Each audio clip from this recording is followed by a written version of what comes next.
अभी वीडियो पर मुझे एक सामान्य कमेंट मिलता है, सर, जब भी मैं ट्रेड करता हूं तो मुझे नुकसान हो जाता है। मेरा 10,000 रुपये का नुकसान हो गया, 50,000 रुपये का नुकसान हो गया और यहां तक कि 1,00,000 रुपये का नुकसान हो गया। मैंने तो सारे कैंडलस्टिक पैटर्न सीख लिए हैं, फिर भी मुझे लॉस हो रहा है। आप सभी ट्रेडर्स से मेरी एक रिक्वेस्ट है कि इस वीडियो को पेन और कॉपी के साथ देखें। मेरा वादा है कि आपकी 100 ट्रेड्स में से 80 से ज्यादा ट्रेड्स प्रॉफिटेबल होंगे। ये सभी नुकसान आपकी आम गलतियों की वजह से हो रहे हैं। आप चार्ट्स पर हैमर कैंडल देखते हैं और सोचते हैं कि अब मार्केट ऊपर ही जाएगा, इसलिए बाय कर लेते हैं और आपको नुकसान हो जाता है। मैं आपके भले के लिए बता दूं कि जब तक आप कैंडलस्टिक के साथ प्राइस एक्शन, सपोर्ट और रेजिस्टेंस, ट्रेंड लाइन, सप्लाई और डिमांड जोन को नहीं जोड़ेंगे, तब तक आपको प्रॉफिट नहीं होगा। जब तक आप कैंडल के पीछे की साइकोलॉजी को नहीं समझेंगे, तब तक आपके ट्रेड्स प्रॉफिटेबल नहीं होंगे। मान लीजिए कि किसी स्टॉक का प्राइस शुरुआती लेवल पर 10 रुपये था, लेकिन धीरे धीरे कम होता गया और 5 रुपये तक पहुंच गया। उसके बाद प्राइस तेजी से ऊपर की ओर बढ़ने लगा और 25 रुपये तक चला गया। कुछ समय बाद प्राइस थोड़ा नीचे गिरा और 20 रुपये पर आकर बंद हो गया। कैंडलस्टिक हमेशा दो कंपोनेंट से मिलकर बनी होती है, एक कैंडल का विक और दूसरा कैंडल की बॉडी। कैंडल का विक हमें बताता है कि प्राइस एक विशेष समय अवधि में कितना नीचे गया और कितना ऊपर गया। इस एग्जाम्पल में विक का निचला लेवल 5 रुपये पर होगा और ऊपरी लेवल 25 रुपये पर। निचले लेवल को हम लो कहते हैं और ऊपरी लेवल को हाई कहते हैं। कैंडल की बॉडी हमें यह जानकारी देती है कि उस विशेष समय में प्राइस कहां से शुरू हुई थी और कहां जाकर बंद हुई। इस एग्जाम्पल में प्राइस 10 रुपये से शुरू हुई थी और 20 रुपये पर जाकर बंद हुई, यानी 10 और 20 रुपये के बीच में कैंडल की बॉडी होगी। प्राइस जहां से शुरू हुई थी उसे हम ओपन कहते हैं और प्राइस जहां पर बंद हुई उसे क्लोज कहते हैं। अब हमारे पास कैंडल की संरचना तैयार हो गई है। आपको पता होगा कि कैंडल दो रंगों की होती है, एक हरा और एक लाल। जब किसी कैंडल की प्राइस कम रुपए में शुरू हुई हो और ज्यादा रुपए में बंद हुई हो तो उस कैंडल की बॉडी का रंग हरा होता है। लेकिन अगर किसी स्टॉक की प्राइस ज्यादा में शुरू हुई हो और कम में जाकर बंद हुई हो तो उस कैंडल की बॉडी का रंग लाल होता है। इस एग्जाम्पल में स्टॉक की प्राइस 10 रुपये में शुरू हुई थी और 20 रुपये पर जाकर बंद हुई, इसलिए इस कैंडल की बॉडी का रंग हरा होगा। कैंडल्स दो टाइप के होते हैं, पहला बुलिश कैंडल और दूसरा बियरिश कैंडल। जब कैंडल की क्लोजिंग प्राइस ओपनिंग प्राइस से ऊपर होती है तो उस कैंडल को हम बुलिश कैंडल कहते हैं और इसका कलर ग्रीन होता है। यह कैंडल मार्केट में बुलिशनेस का संकेत देती है। इसका जस्ट ऑपोजिट है bearish war candle. Bearish candle की क्लोजिंग प्राइस ओपनिंग प्राइस से नीचे होती है और इसका कलर रेड होता है। यह कैंडल मार्केट में नेगेटिव सेंटीमेंट का संकेत देती है और यह बताती है कि प्राइस यहां से और नीचे की तरफ जा सकती है। अब हम समझते हैं टाइप्स ऑफ कैंडलस्टिक पैटर्न्स। एक कैंडलस्टिक पैटर्न में कितनी कैंडल हैं, इसके बेसिस पर कैंडलस्टिक पैटर्न्स को 3 टाइप्स में डिवाइड किया गया है। पहला है सिंगल कैंडलस्टिक पैटर्न, दूसरा है 2 कैंडलस्टिक पैटर्न्स और तीसरा है 3 कैंडलस्टिक पैटर्न्स। इस वीडियो में हम पर्टिकुलरली सिंगल कैंडलस्टिक पैटर्न के अंदर जितने भी कैंडलस्टिक पैटर्न्स होते हैं उन सभी को समझने वाले हैं।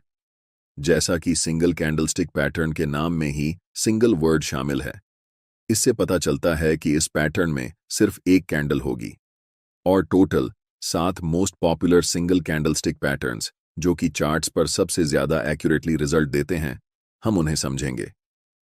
इन 7 सिंगल कैंडलस्टिक पैटर्न्स का नाम है bullish marubozu, bearish marubozu, hammer candle, hanging man candle, inverted hammer, shooting star और दोजी। इन 7 सिंगल कैंडलस्टिक पैटर्न्स को एक एक करके डिटेल में समझेंगे, इसलिए बिना वीडियो को स्किप किए पूरे ध्यान से इस वीडियो को अंत तक देखना। और मैं आपसे वादा करता हूं कि मैं इतना आसान तरीके से समझाऊंगा कि आपको इस टॉपिक पर फिर कोई और वीडियो देखने की जरूरत नहीं पड़ेगी। सबसे पहला सिंगल कैंडलस्टिक पैटर्न जिसके बारे में हम डिस्कस करेंगे वह है बुलिश मारुबोजू पैटर्न। जैसे कि हमने आपको बताया कि मारुबोजू कैंडलस्टिक पैटर्न एक सिंगल कैंडलस्टिक पैटर्न है।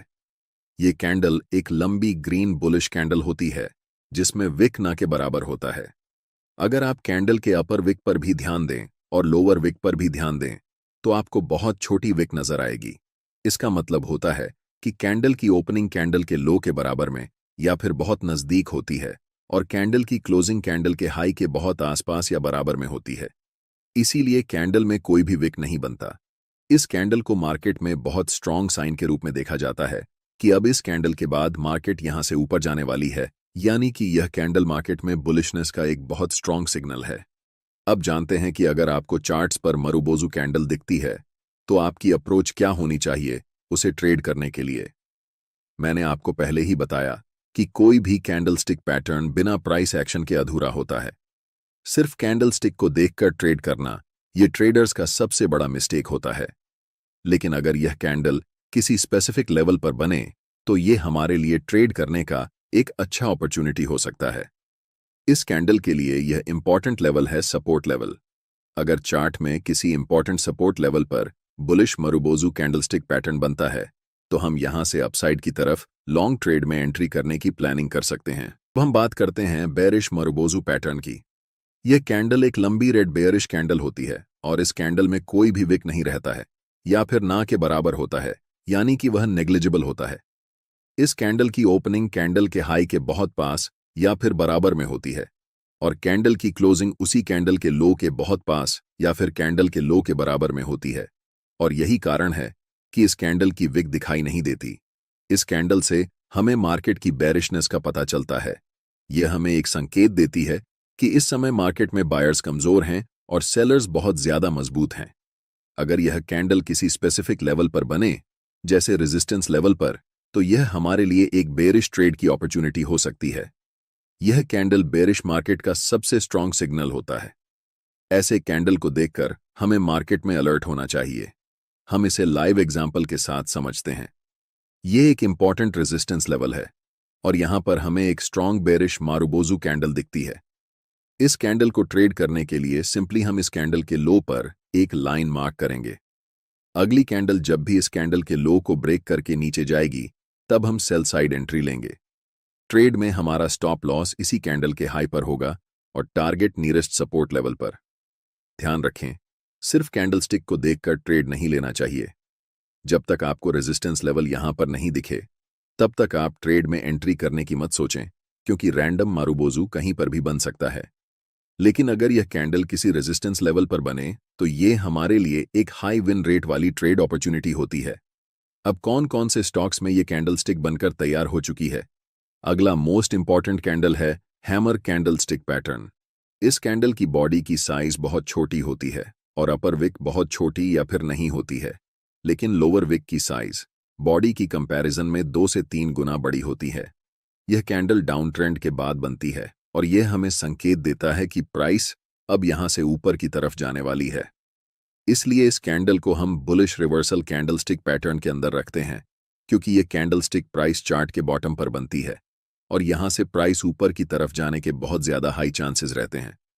इस कैंडल के बनने के पीछे की कहानी है कि यह कैंडल ओपन तो होती है अपर लेवल पर, लेकिन बेरिश सेंटिमेंट होने के कारण और सेलर्स का मजबूत होने के कारण प्राइस पहले नीचे जाती है। लेकिन उसी कैंडल में बहुत सारे बायर्स बड़े क्वांटिटी में एंटर करते हैं, जिस कारण कैंडल की क्लोजिंग जहां पर ओपन हुई थी उसी के आसपास होती है। ये कैंडल हमें बताती है कि सेलर्स और बायर्स के बीच हुई लड़ाई में सेलर्स हार चुके हैं और बायर्स अपना दबदबा बना चुके हैं। इस कैंडल का कलर रेड या फिर ग्रीन दोनों हो सकता है। कैंडल की क्लोजिंग अगर हाई के नजदीक है तो यह बुलिश कैंडल होगी, फिर चाहे उस कैंडल का कलर रेड हो या ग्रीन, इससे कोई फर्क नहीं पड़ता। अगर हम ग्रीन हैमर कैंडल और रेड हैमर कैंडल में कंपैरिजन करें तो green hammer candle red hammer candle से थोड़ा ज्यादा स्ट्रांग होता है, लेकिन इससे ज्यादा इंपॉर्टेंट है कि उस कैंडल की लोअर विक कितनी बड़ी है। लोअर विक जितनी लंबी होगी वह कैंडल उतना ज्यादा स्ट्रांग होगा। फिर से, इस कैंडल को ट्रेड करने के लिए इंपॉर्टेंट सपोर्ट लेवल की बहुत जरूरत होगी। अगर यह कैंडल इंपॉर्टेंट सपोर्ट लेवल पर बने तो यह बाय पोजीशन में ट्रेड करने के लिए एक इंपॉर्टेंट अपॉर्चुनिटी होगी। हमारा स्टॉप लॉस हैमर कैंडल के लो पर होगा और पहला टारगेट नियरेस्ट रेजिस्टेंस लेवल होगा। अब हम बात करते हैं हैंगिंग मैन कैंडलस्टिक पैटर्न के बारे में। इस कैंडल की बॉडी बहुत छोटी होती है और कैंडल की अपर वीक ना के बराबर होती है, लेकिन कैंडल की लोअर वीक बॉडी के मुकाबले 2 से 3 गुना ज्यादा लंबी होती है। ये कैंडल मार्केट में अप ट्रेंड के बाद टॉप पर बनती है और इस कैंडल के फॉर्मेशन के बाद यह बहुत हाई चांसेस होते हैं कि प्राइस अब इस लेवल से नीचे की तरफ जाने वाली है। इस कैंडल का रंग ज्यादा मायने नहीं रखता है। कैंडल की लोअर वीक जितनी बड़ी होगी वह कैंडल उतना ज्यादा स्ट्रॉन्ग बेयरिश रिवर्सल सेंटीमेंट को पैदा करेगी। अगर यह कैंडल किसी इंपॉर्टेंट रेजिस्टेंस लेवल पर फॉर्म होती है तो यह हमारे लिए सेल साइड में एक अच्छा ट्रेडिंग अपॉर्चुनिटी हो सकती है। ट्रेड में एंट्री के लिए इस कैंडल की लो को हमें मार्क करना है और जब नेक्स्ट कैंडल इस लाइन को ब्रेक करेगी तब हमें ट्रेड में एंट्री लेनी है। हमारा stop loss hanging man pattern की कैंडल के ऊपर होगा और टारगेट पहला रेजिस्टेंस होगा। अगला कैंडलस्टिक पैटर्न है इन्वर्टेड हैमर। यह पैटर्न भी बॉटम में बनता है और हमें मार्केट में ट्रेंड रिवर्सल का संकेत देता है। इसकी बॉडी छोटी होती है और ऊपर की तरफ लंबा वीक होता है। अगर यह कैंडल सपोर्ट लेवल पर बनती है तो यह हमें बाय करने का एक अच्छा अवसर दे सकती है। इस कैंडल को ट्रेड करने के लिए हमें इस कैंडल के हाई के ऊपर एक लाइन मार्क करनी होगी। जब अगली कैंडल इस लाइन को ब्रेक करेगी तो हम बाय की पोजीशन में एंट्री कर सकते हैं। हमारा स्टॉप लॉस कैंडल के लो पर होगा और टारगेट नियरेस्ट रेजिस्टेंस लेवल तक रहेगा। रिमेंबर, कैंडलस्टिक पैटर्न्स को हमेशा सपोर्ट और रेजिस्टेंस लेवल्स के साथ मिलाकर देखना चाहिए ताकि आपका ट्रेडिंग सेटअप और भी मजबूत हो सके। 6th नंबर पर हम शूटिंग स्टार कैंडलस्टिक पैटर्न के बारे में जानेंगे। पहले हम इस कैंडल की फॉर्मेशन को समझते हैं। यह कैंडल हैंगिंग मैन पैटर्न का जस्ट ऑपोजिट दिखता है। यह एक बेयरिश रिवर्सल कैंडलस्टिक पैटर्न है। इसका मतलब होता है कि पहले प्राइस अप ट्रेंड में रहती है, उसके बाद शूटिंग स्टार पैटर्न फॉर्म होती है और फिर प्राइस वहां से नीचे की तरफ आने लगती है। इस कैंडल की बॉडी बहुत छोटी होती है और अपर विक बॉडी के कंपैरिजन में लगभग 2 गुना या फिर उससे ज्यादा होती है।